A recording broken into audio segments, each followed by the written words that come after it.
Now, the Confederation of African Football, or CAF Awards, is taking place tonight in Rabat, Morocco, celebrating the best of African football. The event will honour outstanding players, coaches and teams, with notable nominees including Mohamed Salah, Achraf Hakimi and Victor Osimhen vying for the African Player of the Year award. The CAF Awards is also celebrating outstanding women football players, with nominees including Nigeria's Rasheedat Ajibade for Player of the Year and Chiamaka Nnadozie for Goalkeeper of the Year. Well, for more of this, I'm joined now on the line from Rabat, Morocco, by Arise sports correspondent Iyomon, who does get around, because I do recall talking to her just a few days ago. She was in France, then she was in Lagos, and now she's in Rabat. Well, good to see you in any case. Who are the top contenders for the major awards, and what makes them stand out this year, Ebi? Well, thank you so much, Charles. Good to see you.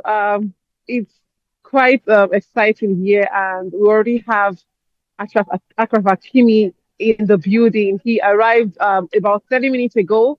He's a major contender for the Men's Player of the Year award alongside Mo Salah and Victor Osimhen.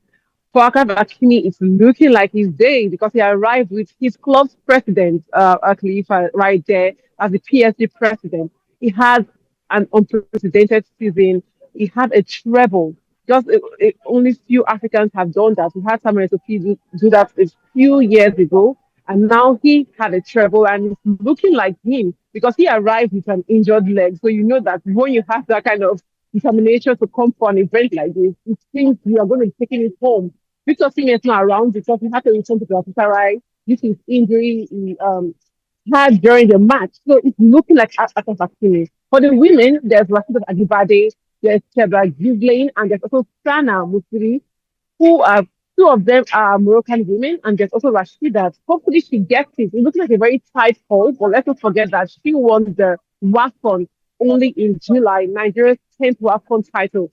Hopefully that puts her in a very serious position to get that trophy. For the men, there's Walid Regragui. So many people there. A lot of chances for people to win. But I think at the end of the day, it's looking like Hakimi. For the women, it's still a very tight call. It's not really predictable. Well, we trust your assessment, so I'm going to put money on your assessment there.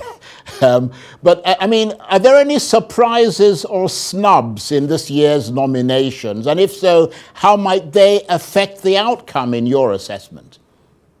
Well, surprises are there, obviously. When the the three finalists for the women's category was released about 2 nights ago, we had Esther Okoronkwo come out to say she thinks the decision of CAF noted and she will move forward. Let's not forget that she had a very spectacular work on scored goals for Nigeria, even in the finals as well. And she also had a very good season with her own club, winning the Shield in Canada right there. So she was quite surprised, and Nigerians were surprised knowing that just Rasheedat was nominated for that category. We had two Moroccan women competing with Rasheedat Ajibade. So many would have thought that with all Okoronkwo did at the WAFCON and with her club, 29 goals, that she would have gotten a shout, but she was unlucky to miss out of the final three.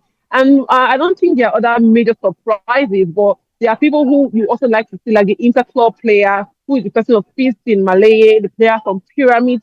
He played against Nigeria only a few days ago. He plays for DR Congo. He's been a very big player in Pyramids this season. So many will be rooting for him to win the interclub player of the year. So aside that, I don't think there are any other surprises. But Esther Okoronkwo is one that somebody will want to know why she wasn't nominated for the final three. And just beyond sort of the players themselves, what does it mean for Morocco to host this CAF Awards? And is it likely to impact the country's football landscape?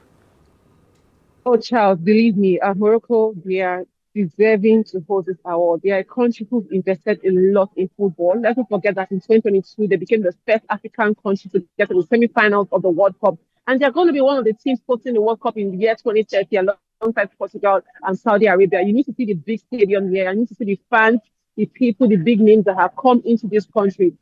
The level of football development here is quite unbelievable.